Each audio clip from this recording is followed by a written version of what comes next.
और उनकी जीभ काटने की बात कही है जिसने, तो आकर के फरियाले अभी भी नेताजी हमारे बोले कि जिसको भी यदि हिम्मत है तो आकर के सामने सामने फरियाले, हम लोग तैयार हैं। अरे कलम चलाने में आगे हैं तो गोलियों चलाने में आगे हैं, ऐसी बात नहीं है कि पीछे हट जाएंगे सर। ना मस्जिद को जानते हैं ना शिवालय को जानते हैं, जो भूखे पेट है ना साहब वो बस एक निवाले को जानते हैं। तो ये जो धर्म की जो राजनीति हो रही है, ये जो तोड़ मरोड़ की राजनीति हो रही है, जो नकारात्मक पॉलिटिक्स हो रही है, नहीं होना चाहिए। कि 100 में 90 शोषित है, 90 भाग हमारा है, 10 का शासन 90 पर नहीं चलेगा, नहीं चलेगा। ये बात सही है। आज के डेट में भी आप गांव में जाइएगा, कहीं जाइएगा तो बहुत से ऐसे लोग हैं जो पिछड़े हैं, जिनको शिक्षा, स्वास्थ्य, मतलब बेरोजगारी तो चरम सीमा पे है, तमाम चीजों से दूर हैं। कि एक बार जगदेव बाबू को आप लोग पढ़िए और पढ़ करके जो टिकटॉक का बात किए और रील का बात किए, तो पढ़ करके उसमें आत्मसात करने की जरूरत है और उसको लेकर के आगे बढ़ने की जरूरत है। जगदेव बाबू एक बहुत बड़े दार्शनिक के रूप में हम कह सकते हैं।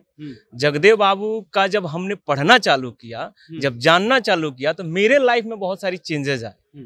जैसे उन्होंने बहुत ऐसी बातें कही है जिसको हम लोग लेकर के हम युवा आगे बढ़ सकते हैं और अपने जो पिछड़े शोषित समाज है उसको एक मुख्य धारा में ला सकते हैं। बताइए कौन सी बात है? जगदेव बाबू का नारा जो है आज तेजस्वी यादव ने भी बोला और आलोक कुमार मेहता ने भी, और पूरे जो यहाँ लोग आए हुए थे। लेकिन क्या हमारी युवा, क्या जो इस उम्र के हैं, हमारे उम्र के हैं, क्या वो जगदेव बाबू को कितना जानते हैं? क्या नाम हुआ आपका? मेरा इंजीनियर विपिन कुशवाहा नाम हुआ। अच्छा। घर पड़ेगा सिवान, गोरियाकोठी विधानसभा में, मोहम्मदपुर पंचायत मेरा घर है। जी। कितना जगदेव बाबू आपके जीवन में रेलेवेंट है और आने वाले समय में रेलेवेंट हो सकते हैं? जगदेव बाबू का नाम सुन करके, जगदेव बाबू एक बहुत बड़े दार्शनिक के रूप में हम कह सकते हैं। जगदेव बाबू का जब हमने पढ़ना चालू किया, जब जानना चालू किया, तो मेरे लाइफ में बहुत सारी चेंजेस आए।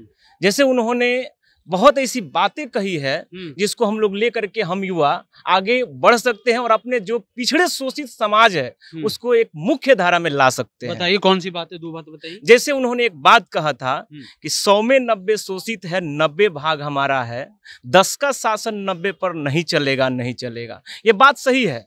आज के डेट में भी आप गांव में जाइएगा, कहीं जाइएगा तो बहुत से ऐसे लोग हैं जो पिछड़े हैं, जिनको शिक्षा, स्वास्थ्य, मतलब बेरोजगारी तो चरम सीमा पे है, तमाम चीजों से दूर हैं। तो वो 90% की बात करते थे, किसी जाति का बात नहीं करते थे, 90% की बात करते थे।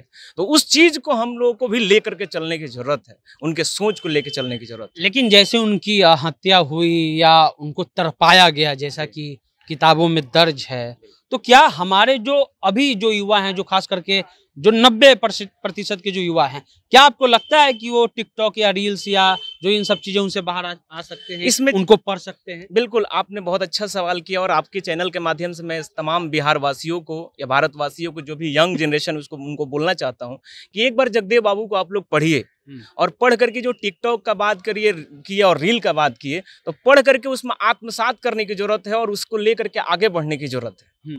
जी। अच्छा, जो बिहार का जो एक तरह से कल्चर रहा है कि समाजवादी, बड़े बड़े समाजवादी कर्पूरी ठाकुर, राम मनोहर लोहिया के कई अनुयायी आए हैं, लेकिन मौजूदा समय में जो धर्म की जो राजनीति हो रही है उसको लेकर के युवा क्या सोचता है? देखिए, धर्म की तो राजनीति पे एक बात कहेंगे, ना मस्जिद को जानते हैं ना शिवालय को जानते हैं, ना मस्जिद को जानते हैं ना शिवालय को जानते हैं, जो भूखे पेट है ना साहब वो बस एक निवाले को जानते हैं।